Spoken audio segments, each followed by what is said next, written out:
आज हम previous paper करेंगे यूजीसी नेट का और ये सेकंड पेपर है। तो अगर आप ये पेपर कर लेते हो तो इससे यूजीसी में तो आपका हेल्प है ही है डायरेक्ट, और दूसरे एग्ज़ाम्स में भी आपकी हेल्प हो जाएगी, क्योंकि कहीं ना कहीं ये हमारा एक सिलेबस का पार्ट है और इस पेपर के थ्रू हम अपना सिलेबस ही कवर करने जा रहे हैं और हमारे कंसेप्ट जो हैं वो क्लियर हो जाते हैं। तो हम दूसरे जो एग्ज़ाम्स हैं, कॉम्पिटिटिव एग्ज़ाम हैं जैसे DSSS, ICAR net, STET, CTET, तो उनमें भी हम अच्छा स्कोर कर पाएंगे। तो चलिए स्टार्ट करते हैं।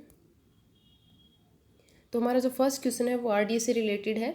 इसमें हमें मॉडरेटली एक्टिव मैन का आरडीए बताना है थायमीन का। तो ये क्वेश्चन जो है आरडीए का हर एग्जाम में 1 या 2 क्वेश्चन पूछे जाते हैं आपसे, और ये पहले भी आया है, रिपीटेड है। तो इसका राइट आंसर क्या होगा? 1.4 मिलीग्राम पर डे। तो ये मॉडरेटली एक्टिव मैन का है, और लाइट वर्कर का कितना होगा? 1.2 मिलीग्राम पर डे, और हैवी का 1.7 milligram per day. Then next question, following is the indicator of the deterioration in the quality of egg. तो एग जब ख़राब हो जाता है तो कैसे हम चेक करेंगे कि ये ख़राब है, कैसे मानेंगे? तो सबसे पहले एग सेल इंटैक्ट है तो हम ये बिल्कुल, मतलब हमारा एग भी ठीक है। स्मॉल एयर सेल है तो हमारा एग ठीक है। Increase alkalinity of egg white है तो हमारा एग जो है वो ख़राब हो चुका है। Firm challenger holding the yoke in centre, यानी एग हमारा ठीक है। तो ये रूल आउट हो गया अपने आप, क्योंकि पिक्चर जो दी हुई है उसके थ्रू आप याद कर सकते हैं कि जो यहाँ पे फ्रेश एग है उसका जो योक है वो बिल्कुल ठीक है, और यहाँ पे जो है वो फैल गया है। दूसरा, जो अगर हम बात करें एयर सेल की, तो फ्रेश एयर सेल है जो वो छोटा है, और जब एग खराब हो गया तो क्या है, इनलार्ज हो गया। जैसे ये एयर सेल जो है वो बिल्कुल छोटा है।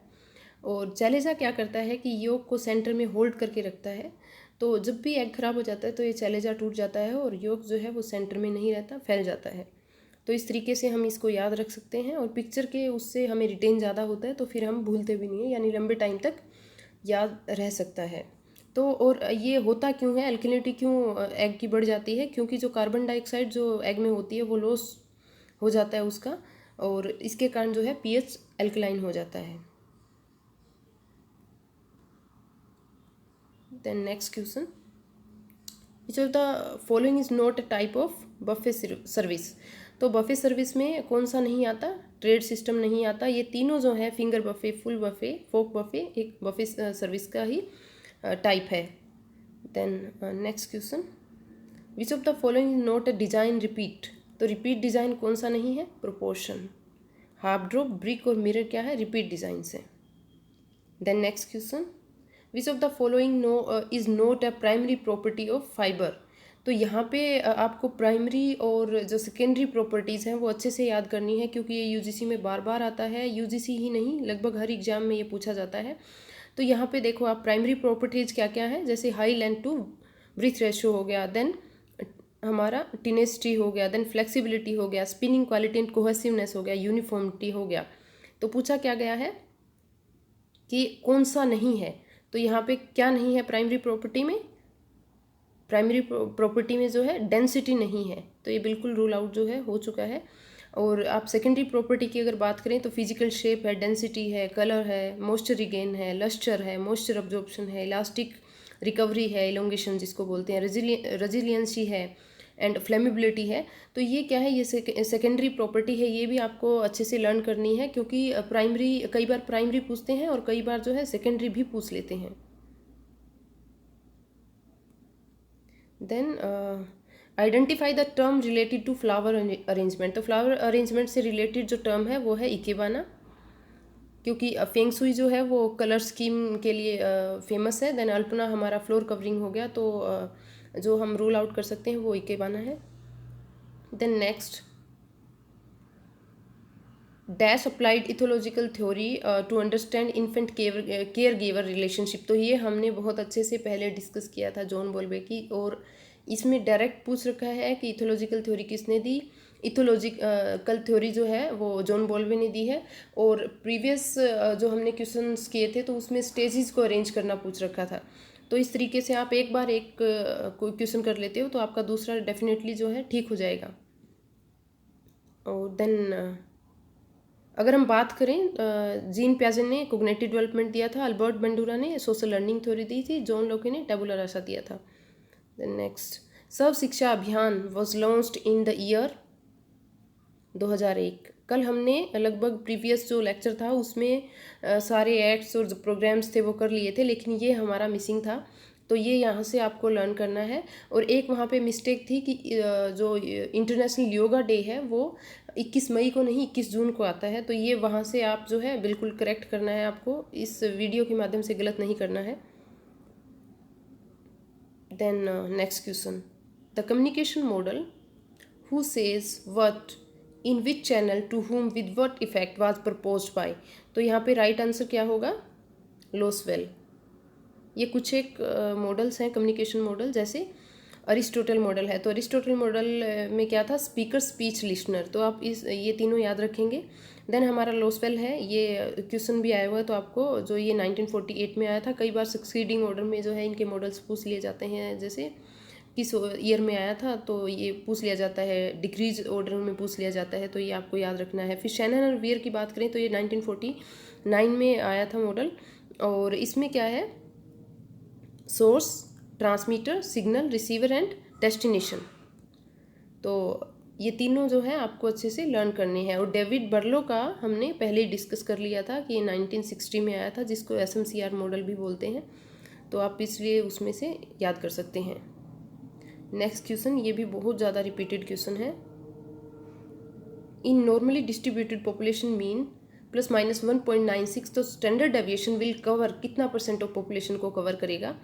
तो जब 1.96 हमारा मीन है, तो यहाँ पे आप देख सकते हो 95 जो है राइट आंसर है, तो हमारा ऑप्शन नंबर 2 जो है वो राइट आंसर है। लेकिन अगर मीन प्लस माइनस 2.575 है तो कितना पॉपुलेशन कवर होगा, 99। और अगर हमारा मीन जो है 1.645 है तो कितना पॉपुलेशन कवर होगा, 90%। तो ये तीनों आपसे पूछे जा सकते हैं और तीनों ही आपको याद करने हैं। देन ये भी रिपीटेड क्वेश्चन है, iodine deficiency disorders include the followings. अच्छा, फिर ये ज़रूरी नहीं है UGC में ही है, ये जो है DSSS में बहुत बार आता है, क्योंकि सिलेबस तो हमारा वही स्पेसिफिक सिलेबस है और क्वेश्चंस जो है वहीं से आएंगे। तो आयोडीन डेफिशिएंसी में क्या है, अबॉर्शन, देन इम्पेयर्ड कोऑर्डिनेशन और मेंटल रिटार्डेशन, तो हमारा राइट आंसर क्या होगा, option number 3। Next question, smoking point of fat is lowered bye.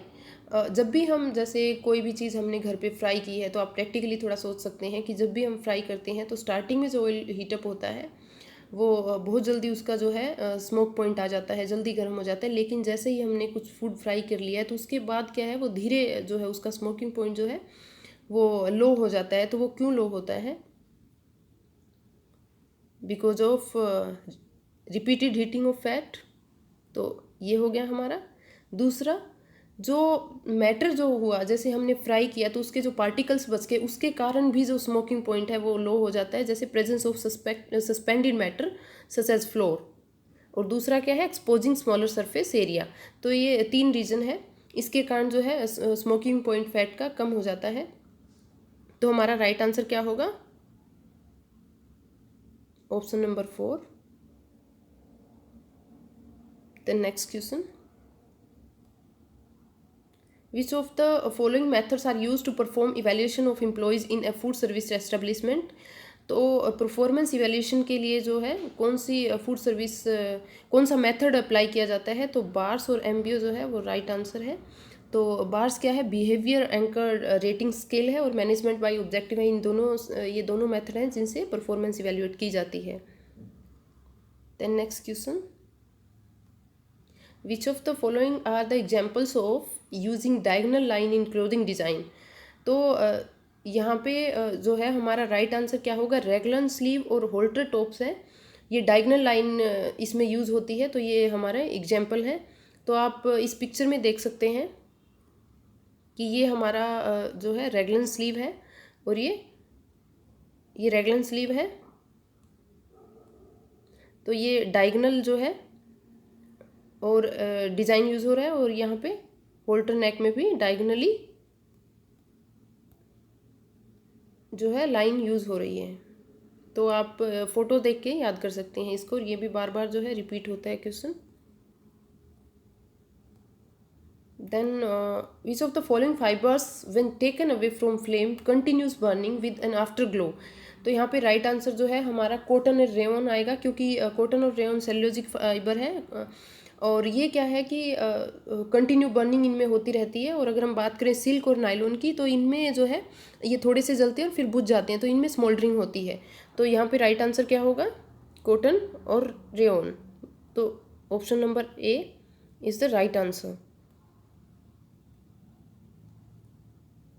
और ये क्वेश्चन भी हर एग्ज़ाम में हर बार पूछा जाता है, चाहे वो एस्टेट हो, चाहे यूजीसी नेट हो, चाहे DSSS हो। तो आपको कलर व्हील जो है वो अच्छे से याद करना है। Choose the colours used to bring out a split complementary colour harmony. तो यहाँ पे हमें ब्लू का जो है स्प्लिट कॉम्प्लीमेंट्री कलर बताना है। तो हम इससे देख सकते हैं कि ब्लू जो है उसका कॉम्प्लीमेंट्री है ऑरेंज, और स्प्लिट कॉम्प्लीमेंट्री कौन सा हो गया, येलो ऑरेंज और रेड ऑरेंज। तो ये हमारा क्या है, blue.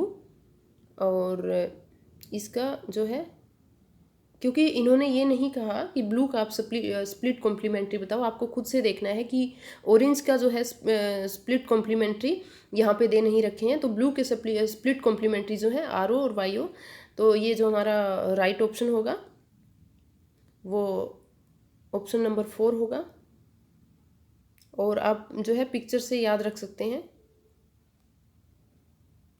Then problems faced by a researcher in conducting longitudinal studies include the followings।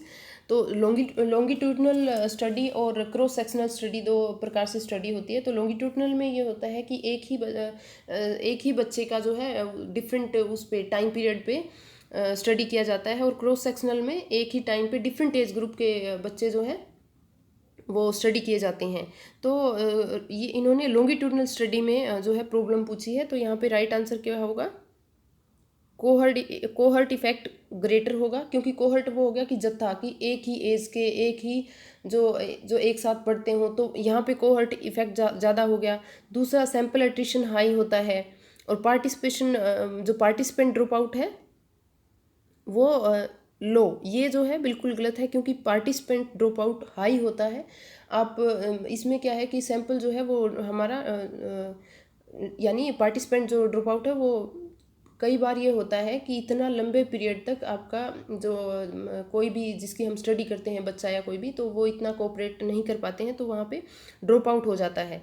और प्रैक्टिस जो है, प्रैक्टिस इफेक्ट इसमें ज़्यादा होता है, क्योंकि इसको रीटेस्ट कर सकते हैं। हमने जो क्रॉस सेक्शनल की अगर हम बात करें, तो वहाँ पे एक टाइम के लिए हम इकट्ठा करते हैं डिफरेंट एज ग्रुप के बच्चों को, तो हम रीटेस्ट नहीं करते। लेकिन लॉन्गिट्यूडनल स्टडीज़ में हम रीटेस्ट कर सकते हैं, क्योंकि हमारे पास लंबे टाइम के लिए हम उस सैंपल को टेस्ट कर रहे हैं। तो हमारा जो थर्ड है वो नहीं आएगा। तो जिसमें थर्ड नहीं है वो ऑप्शन नंबर 3 है। ये option number 3 is right answer. Then psychological barriers in communication can be. तो साइकोलॉजिकल बैरियर क्या है, स्टेज फियर है और डे ड्रीमिंग है। तो जिसमें 1 और 2 है, तो वो हमारा फर्स्ट ऑप्शन जो है वो सही होगा। देन ये भी काफ़ी रिपीटेड क्वेश्चन है, और हर जितने भी कॉम्पिटिटिव एग्जाम्स हैं उसमें आता है, ज़रूरी नहीं है UGC में ही ये पूछा जाता है। तो which of the followings are non projected visual aids. तो नॉन प्रोजेक्टेड विजुअल एड्स कौन सी हैं, आप इस टेबल से याद रख सकते हैं। प्रोजेक्टेड एड्स क्या होती हैं, जहाँ पे स्क्रीन पे प्रोजेक्शन हो, जैसे स्लाइड्स है, फिल्म स्ट्रिप्स हो गया, ओवरहेड प्रोजेक्टर हो गया, फिल्म्स एंड फिल्म प्रोजेक्टर हो गया, एपिडाइस्कोप हो गया, टेलीविजन हो गया। नॉन प्रोजेक्टेड तो जहाँ पे स्क्रीन पे प्रोजेक्टेड ना हो, जैसे ग्राफिक एड है, पिक्चर, चार्ट, मैप्स, पोस्टर, ये सब क्या है, नॉन प्रोजेक्टेड एड है। तो यहाँ पे हमारा नॉन प्रोजेक्टेड एड है। तो नॉन प्रोजेक्टेड कौन सा हो गया,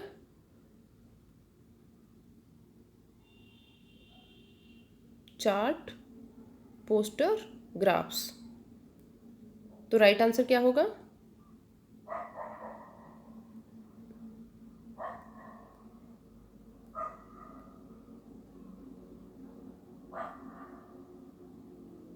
हमारा फोर्थ आंसर है वो राइट आंसर होगा।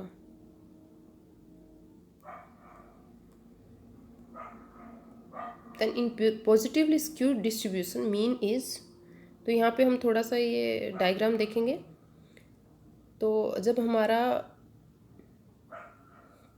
नॉर्मल डिस्ट्रीब्यूशन होगा तो क्या होगा, mean is equal to median, median is equal to mode. तो और अगर हमारा नेगेटिवली स्क्यूड होगा तो क्या होगा, mode is greater than median, median is greater than mode. And positively skewed में क्या होगा, mean is greater than median, median is greater than mode. तो यहाँ पे पूछा क्या हुआ है, पॉजिटिवली स्क्यूड डिस्ट्रीब्यूशन पूछा है। तो मीन क्या है, मीन जो है वो ग्रेटर देन मीडियम है और ग्रेटर देन मोड है। तो हमारा राइट आंसर क्या होगा, ऑप्शन नंबर सी। और अगर नेगेटिवली स्क्यूड पूछा जाएगा तो mean is smaller than median and smaller than mode, तो आपको ये भी याद रखना है।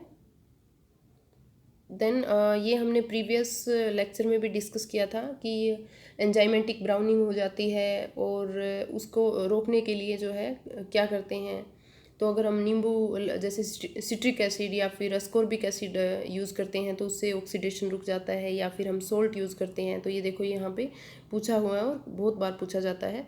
Sprinkling of salt on cut fruits prevent browning, ये बिल्कुल सही बात है।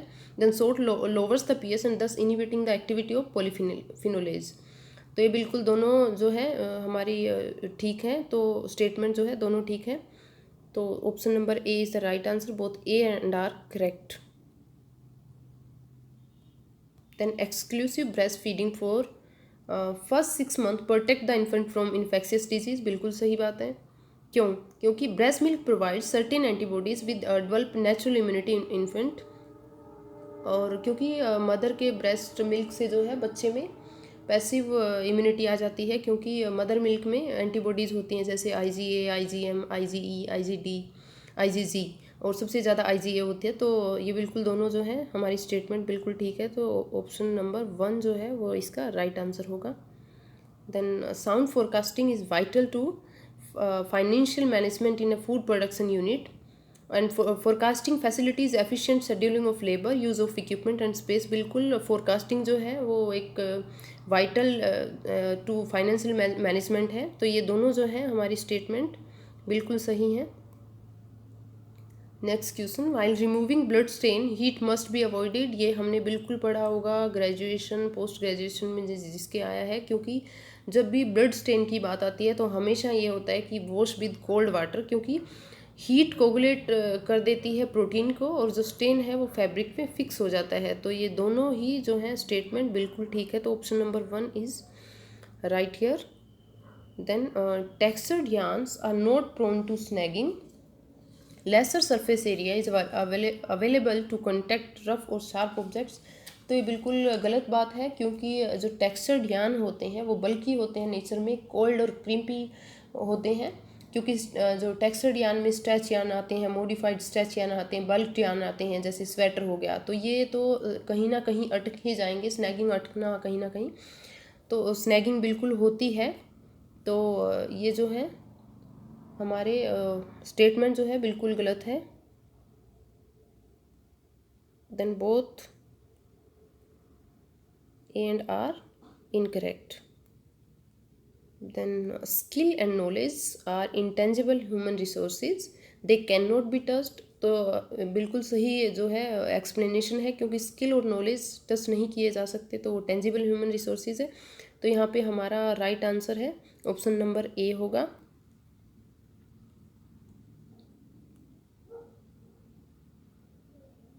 तो ये हमारे लगभग आधा हमने पेपर कर लिया है इसमें।